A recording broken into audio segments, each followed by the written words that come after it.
कृपया चैनल को सब्सक्राइब करें। धन्यवाद। सूर्य देव का तेज है न्यारा, सप्त रंगों से जगत संवारा। जीवन का हर अंधियारा मिटाते, सच्चे भक्त का भाग्य जगाते। सूर्य देव की जय, प्रेम से बोलिए सूर्य नारायण भगवान की जय। हे सूर्य देव, आप हम सभी भक्तों पर अपनी कृपा सदा ही बनाए रखना। सभी भक्तों के घर परिवार में सुख समृद्धि का वास देना। तो चलिए मित्रों, नवग्रहों के स्वामी सूर्य देव को नमन करते हुए सुनते हैं रविवार के दिन सूर्य देव की अत्यंत ही सुंदर कथा। तो मित्रों, पहली कथा इस प्रकार शुरू होती है। प्राचीन समय की बात है। एक गांव में एक बुढ़िया रहती थी। उसके पास बहुत धन नहीं था, लेकिन वह संतुष्ट और खुशहाल जीवन जीती थी। वह नियमित रूप से प्रत्येक रविवार का व्रत किया करती थी। रविवार के दिन वह सुबह जल्दी उठकर स्नानादि से निवृत्त होकर अपने घर के आंगन को गोबर से लीपकर साफ सुथरा करती थी। अपने घर को सजाती और भगवान सूर्य देव की आराधना करती थी। सूर्य देव की पूजा के बाद वह व्रत कथा सुनती और सूर्य देव को भोग लगाती। वह दिन में केवल एक बार भोजन करती और बाकी दिन पूजा पाठ में ही बिताती। सूर्य भगवान की अनुकंपा से बुढ़िया को किसी प्रकार की चिंता एवं किसी भी प्रकार का कोई कष्ट नहीं था एवं उसका जीवन सुखमय व्यतीत हो रहा था। बुढ़िया की भक्ति इतनी सच्ची थी कि वह सभी प्रकार के सांसारिक दुखों से हमेशा दूर रहती थी। अब तो समय के साथ उसकी मेहनत और भक्ति का फल उसे मिलने लगा और धीरे धीरे उसका घर धन धान्य से भरपूर होने लगा। परंतु उस बुढ़िया को सुखी और संपन्न होते देख उसकी पड़ोसन उससे जलने लगी। हमेशा ही बुढ़िया को परेशान करने का कोई ना कोई उपाय बनाती रहती थी। अधिक आयु होने के कारण बुढ़िया अब अपनी गाय की सेवा नहीं कर सकती थी, इसलिए उसने कोई गाय नहीं पाल रखी थी। असल में बुढ़िया अपनी पड़ोसन के आंगन में बंधी गाय का गोबर घर लीपने के लिए ले आती थी, ताकि वह अपने घर को साफ सुथरा कर सके और सूर्य देव की पूजा कर सके। बुढ़िया की संपन्नता देख उसकी पड़ोसन को उससे जलन होने लगी। उनकी पड़ोसन को लगता था कि बुढ़िया के पास गाय तो नहीं है, फिर भी वह हर रविवार अपने आंगन को मेरी गाय का गोबर ले जाकर लीपती है। और यह बात पड़ोसन को बहुत खलती थी। एक रविवार को पड़ोसन ने अपनी गाय को घर के भीतर बांध लिया ताकि बुढ़िया को गोबर न मिले। बुढ़िया को इस बात का अंदाजा नहीं था। जब उसने देखा कि गोबर नहीं है तो वह निराश हो गई और अपने आंगन को लीप नहीं पाई। उसने उस दिन सूर्य देव की पूजा नहीं की और भोग भी नहीं लगाया। बुढ़िया पूरे दिन उपवास में रही और भूखी प्यासी सो गई। उसकी श्रद्धा और आस्था सूर्य देव के प्रति अडिग थी, लेकिन बिना पूजा के वह बहुत दुखी थी। प्रातः काल जब सूर्योदय से पूर्व उस बुढ़िया की आंख खुली तो वह अपने घर के आंगन में सुंदर गाय और बछड़े को देखकर हैरान हो गई। गाय को आंगन में बांधकर उसने जल्दी से उसे चारा लाकर खिलाया। बुढ़िया की पड़ोसन ने उस बुढ़िया के आंगन में बंधी सुंदर गाय और बछड़े को देखा तो वह उससे और अधिक जलने लगी। तभी गाय ने सोने का गोबर किया। गोबर को देखते ही पड़ोसन की आंखें फटी की फटी रह गई। पड़ोसन ने उस बुढ़िया को आसपास न पाकर तुरंत उस गोबर को उठाया और अपने घर ले गई। इसके बाद पड़ोसन अपनी गाय का गोबर वहां रख आई और इस तरह वो रोज यही करने लगी। सोने के गोबर से पड़ोसन कुछ ही दिनों में धनवान हो गई। गाय प्रतिदिन सूर्योदय से पूर्व सोने का गोबर किया करती थी और बुढ़िया के उठने के पहले पड़ोसन उस गोबर को उठाकर अपने घर ले जाती थी। और बहुत दिनों तक बुढ़िया को सोने के गोबर के बारे में कुछ पता ही नहीं चला। बुढ़िया इसी तरह हर रविवार को भगवान सूर्यदेव का व्रत करती रही और कथा सुनती रही। लेकिन जब एक दिन सूर्य भगवान को जब पड़ोसन की चालाकी का पता चला तो उन्होंने तेज आंधी चलाई आंधी का प्रकोप देखकर बुढ़िया ने गाय को घर के भीतर बांध दिया। जब सुबह उठकर बुढ़िया ने सोने का गोबर देखा तो उसे बहुत आश्चर्य हुआ। उस दिन के बाद से बुढ़िया गाय को घर के भीतर बांधने लगी। सोने के गोबर से बुढ़िया कुछ ही दिन में बहुत ही अधिक धनी हो गई। उस बुढ़िया के धनी होने से पड़ोसन बुरी तरह जल भुनकर राख हो गई और उसने अपने पति को समझा बुझाकर नगर के राजा के पास भेज दिया। सुंदर गाय को देखकर राजा बहुत खुश हुआ। उसने गाय को महल में ही रखवा लिया। सुबह जब राजा ने सोने का गोबर देखा तो उसके आश्चर्य का ठिकाना न रहा। अब तो बुढ़िया सूर्य देव से अपनी गाय वापस पाने के लिए प्रार्थना करने लगी। सूर्य भगवान को भूखी प्यासी बुढ़िया को इस तरह प्रार्थना करते देख उस पर बहुत करुणा और दया आई। उसी रात सूर्य भगवान ने राजा को स्वप्न में कहा, राजन, बुढ़िया की गाय व बछड़ा तुरंत लौटा दो, नहीं तो तुम पर विपत्तियों का पहाड़ टूट पड़ेगा, तुम्हारा महल नष्ट हो जाएगा। सूर्य भगवान के स्वप्न से बुरी तरह भयभीत राजा ने प्रातः उठते ही गाय और बछड़ा बुढ़िया को लौटा दिया। साथ ही राजा ने बहुत सा धन देकर बुढ़िया से अपनी गलती के लिए क्षमा मांगी। राजा ने पड़ोसन और उसके पति को उनकी इस दुष्टता के लिए दंड दिया। फिर राजा ने पूरे राज्य में घोषणा कराई कि सभी स्त्री पुरुष रविवार का व्रत किया करें। रविवार का व्रत करने से सभी लोगों के घर धन धान्य से भर गए। राजनगर में चारों ओर खुशहाली छा गई। स्त्री पुरुष सुखी जीवन यापन करने लगे तथा सभी लोगों के शारीरिक कष्ट भी दूर हो गए। मित्रों, पहली कथा समाप्त हुई। बोलिए सूर्य भगवान की जय। जय जय सूर्य देव। अब सुनते हैं सूर्य देव की दूसरी कथा। प्राचीन समय की बात है। संतपुरा नगर में एक निर्धन ब्राह्मण रहता था। वह सूर्य देव का अनन्य भक्त था। ब्राह्मण संसार के सुख दुख से परे केवल सूर्य देव की आराधना में लीन रहता था। वह हर रोज सुबह सबसे पहले नहाता और सूर्य भगवान की पूजा करता और इसके बाद अन्य काम किया करता था। उसकी भक्ति इतनी गहरी थी कि उसकी सुबह की पहली किरण और शाम की अंतिम पूजा सूर्य भगवान को समर्पित होती थी। लेकिन भक्ति के इस मार्ग ने उसे संसार के कठोर सत्य गरीबी से दूर नहीं किया।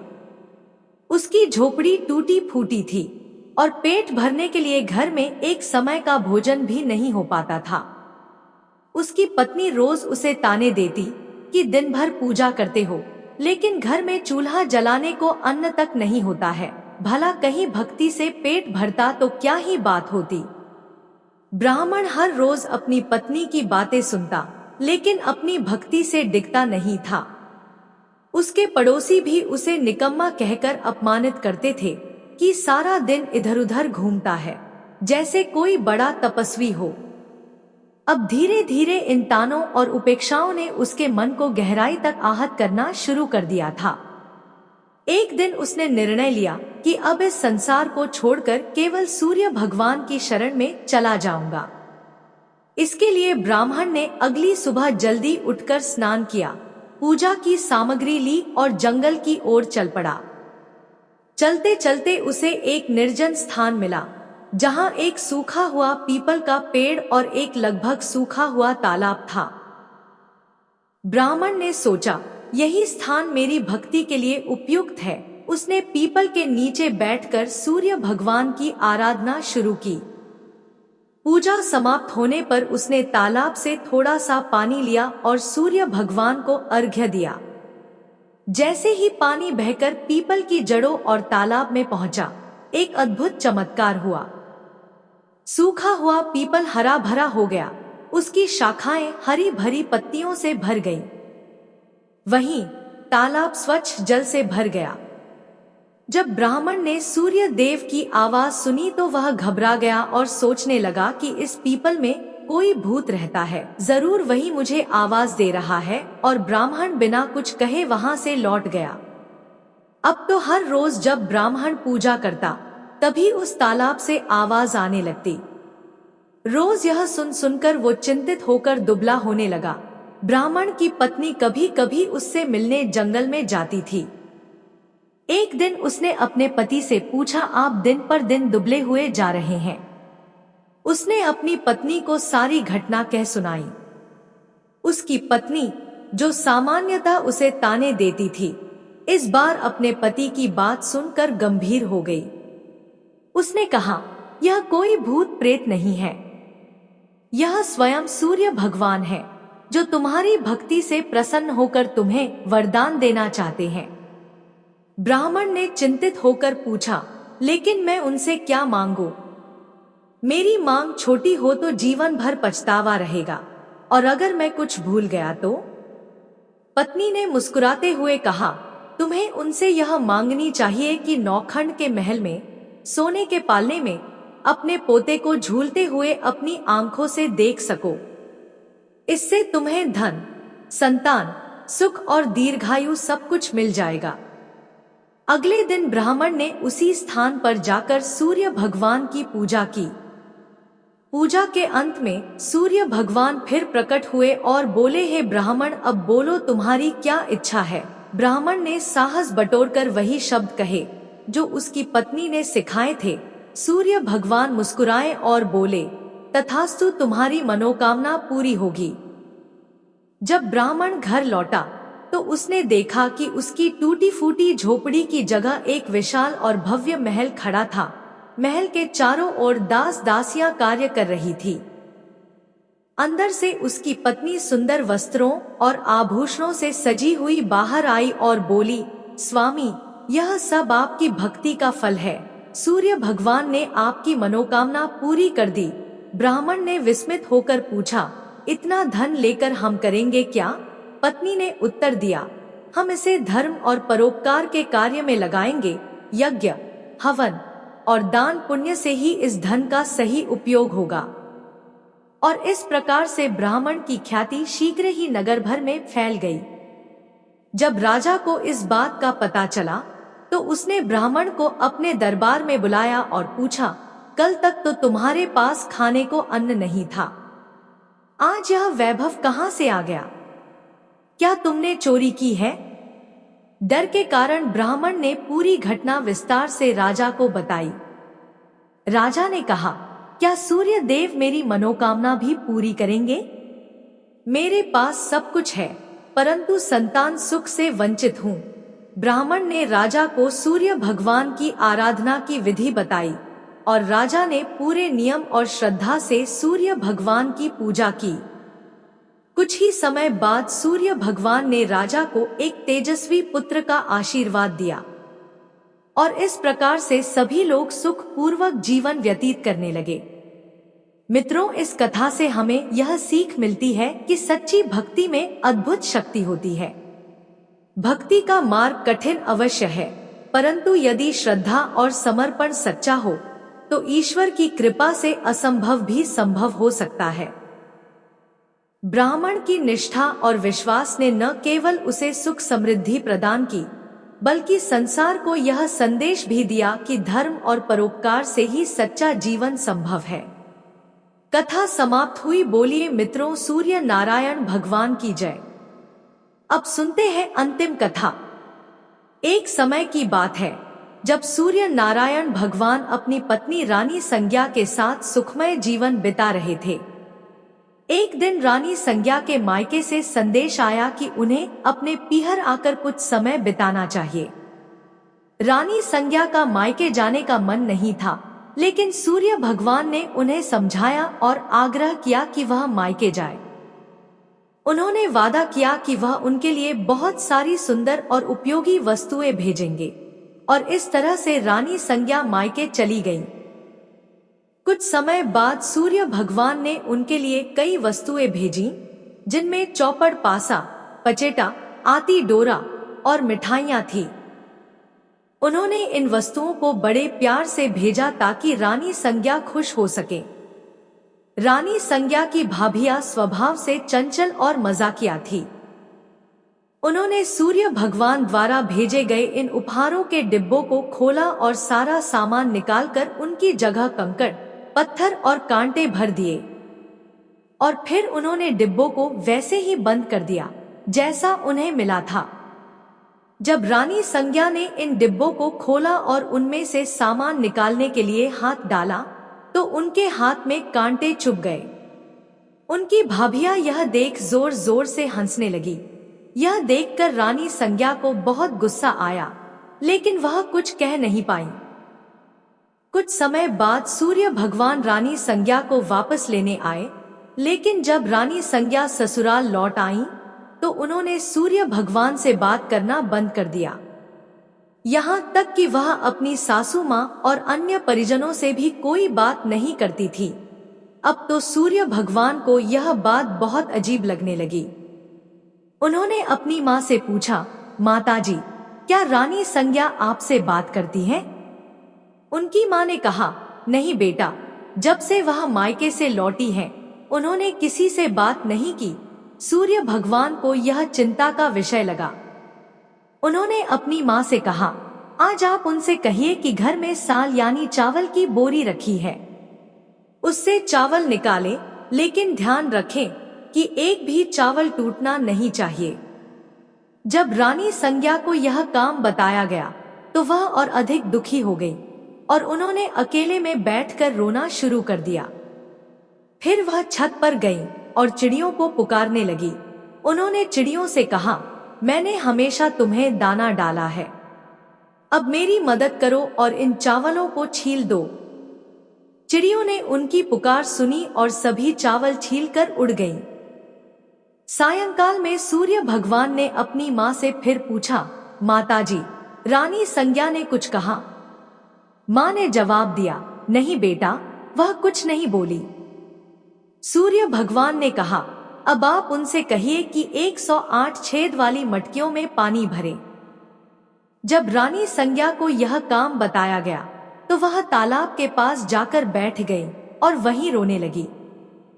उनकी हालत देखकर मेंढकियां उनके पास आईं और पूछा, आप क्यों रो रही हैं? रानी संज्ञा ने कहा, मेरी सासू माँ ने 108 छेद वाली मटकियों में पानी भरने को कहा है, बताओ इनमें पानी कैसे टिकेगा? मेंढकियों ने कहा, आप चिंता मत करो, हम छेदों पर चिपक जाएंगी, फिर आप आराम से मटकियां भर लेना। यह सुनकर रानी संज्ञा को थोड़ा सुकून मिला। मेंढकियों ने अपनी बात रखी और रानी संज्ञा ने आसानी से मटकियों को पानी से भर दिया। उस दिन भी सूर्य भगवान ने अपनी माँ से पूछा, माताजी, रानी संज्ञा ने कुछ कहा? माँ ने जवाब दिया, नहीं बेटा, वह अभी भी चुप है। सूर्य भगवान ने कहा, अब आप उनसे कहिए कि बाग में उनकी मासी जी आई हैं, उनसे मिलने जाए और उनसे यह भी कहिए कि जिस तरफ धागे बिखरे हैं उस तरफ जाए। अगले दिन सूर्य भगवान एक महिला का रूप धारण करके बाग में बैठ गए। उन्होंने घूंघट डाल रखा था और धीरे धीरे रोने लगे। जब रानी संज्ञा वहां आई तो उन्होंने उस महिला को रोते देखा तो रानी संज्ञा ने पूछा, तुम क्यों रो रही हो? क्या कोई मुसीबत है? सूर्य भगवान महिला के स्वर में बोले, आपकी मुसीबत के सामने मेरी मुसीबत कुछ नहीं है। यह सुनकर रानी संज्ञा फूट फूट कर रोने लगी। उन्होंने कहा, मैं अपने मायके नहीं जाना चाहती थी, फिर भी उन्होंने मुझे जबरदस्ती भेज दिया। वादा किया था कि अच्छी अच्छी वस्तुएं भेजेंगे, लेकिन उन्होंने डिब्बों में कंकड़, पत्थर और कांटे भेज दिए। जब मैंने डिब्बे खोले तो मेरे हाथ कांटों से घायल हो गए। वापस आने पर उन्होंने साल में से चावल निकालने को कहा और एक भी चावल टूटने नहीं चाहिए। फिर उन्होंने 108 छेद वाली मटकियों में पानी भरने का आदेश दिया। यह कहते कहते रानी संज्ञा की आंखों से आंसू बहने लगे। रानी संज्ञा की बात सुनकर सूर्य भगवान ने उनका हाथ पकड़ लिया और अपने असली रूप में आ गए। उन्होंने कहा, रानी संज्ञा, चुप हो जाओ, मैंने तुम्हारे लिए चौपड़ पासा, मिठाई और सुंदर वस्तुएं भेजी थी। यह सब तुम्हारी भाभियों का मजाक था, मेरी कोई गलती नहीं थी। अगर तुमने यह बात पहले ही बता दी होती तो तुम्हें इतनी मुसीबत नहीं झेलनी पड़ती। सूर्य भगवान की बात सुनकर रानी संज्ञा को राहत मिली और उन्होंने सूर्य भगवान को क्षमा कर दिया और सूर्य देव रानी संज्ञा के साथ खुशी खुशी रहने लगे। मित्रों, यह कथा हमें यह सिखाती है कि धैर्य और सहनशीलता हर परिस्थिति में हमारा साथ देते हैं। इस कथा में प्रकृति के जीव जंतुओं जैसे चिड़ियों और मेंढकियों ने रानी संज्ञा की मदद की, जिससे यह संदेश मिलता है कि जब हम दूसरों के लिए अच्छे काम करते हैं तो संकट के समय वे भी हमारी मदद करते हैं। कथा समाप्त हुई। बोलिए मित्रों, सूर्य नारायण भगवान की जय हो।